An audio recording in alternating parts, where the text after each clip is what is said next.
Yuval, welcome back to the channel. My name is David. Today we're going to be talking about the Nikon Z8 and why I switched to it and have used it for the last 10 months as my professional workhorse camera. Spoiler alert, this camera made me switch from Canon after being a Canon stan and user for almost a decade. Can you believe that? This camera fit into my workflow, so I bought it because it made the most sense for me. And just because this camera works for me doesn't necessarily mean it'll work for you. Maybe Sony's a better option. Maybe Canon's a better option. Leica, Lumix. There's so many good cameras out there. Fujifilm. So the market has plenty of good cameras. It's just you got to be able to pick a camera manufacturer that works for you, in terms of the feature set. Obviously, if you're able to afford it, that's a huge thing. A lot of those things I'm going to kind of cover in this video. Again, not going into the specifics about specs, but more certain features that I wanted that I wasn't getting with Canon.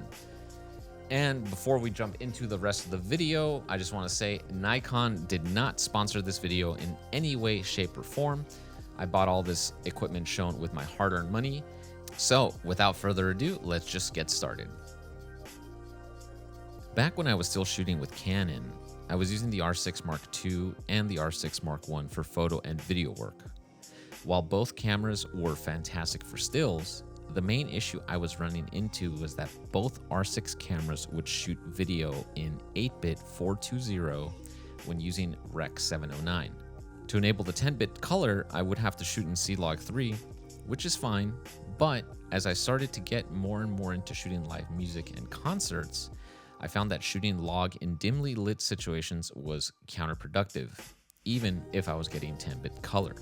And on top of that, I have a quick turnaround time with the bands I work with, so the quicker I can get them their content, the better. When I saw the Nikon Z8 was capable of taking high-res stills, shoot video in 10-bit 422 without having to use log, and has reliable autofocus, I really started thinking about switching over. So after I got to demo the Z8 at my local camera store, I sold all of my Canon gear and went all in on the Z8 system and have no regrets.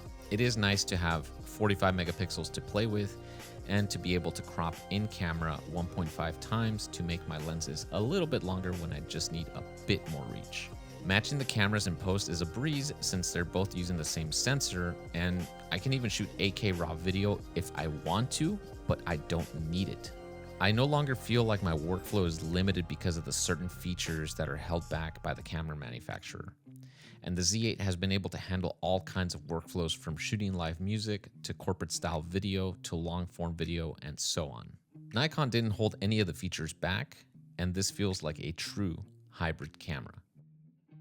Speaking of not holding anything back, Nikon said fuck it and gave the Z8 the same sensor and specs as the more expensive flagship Z9 camera.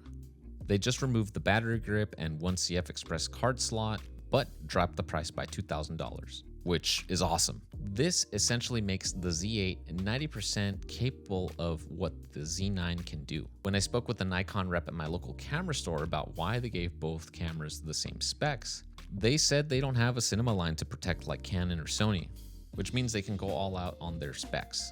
And yes, I am aware that Nikon bought Red, so we'll have to see how that affects future cameras, but for now, the Z8 and the Z9 are fantastic. You get the flagship experience without the flagship price.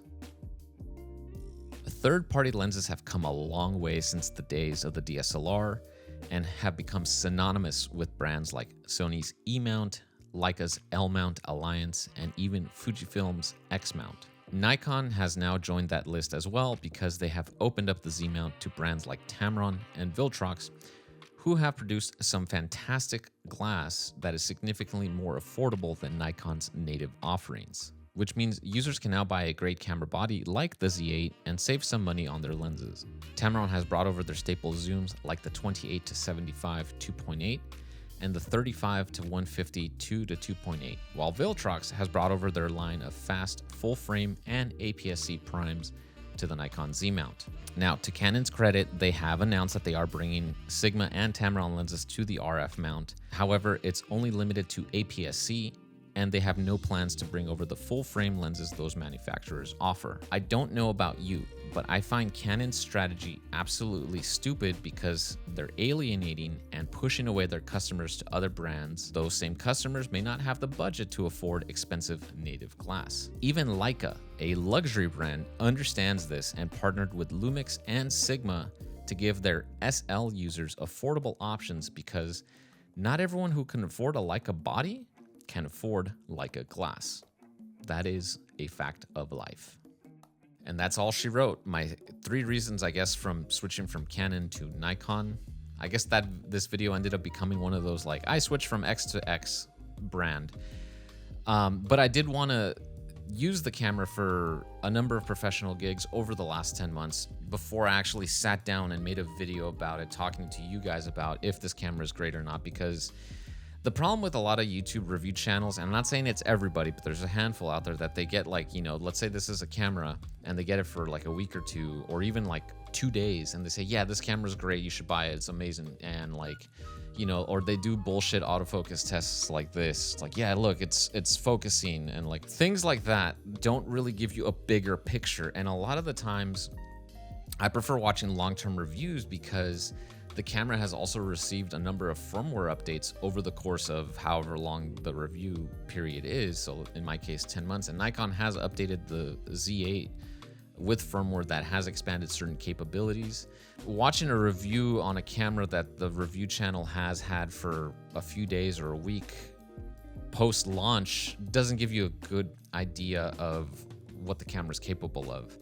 And most of the time, they're just walking around doing street photography or just taking photos in like certain situations or video in certain situations that is very controlled. That's kind of my rant when it comes to this kind of stuff. But anyways, I hope you guys found this video helpful. And if you did, give it a thumbs up. And if you didn't, double tap the dislike button twice. Trust me, it works.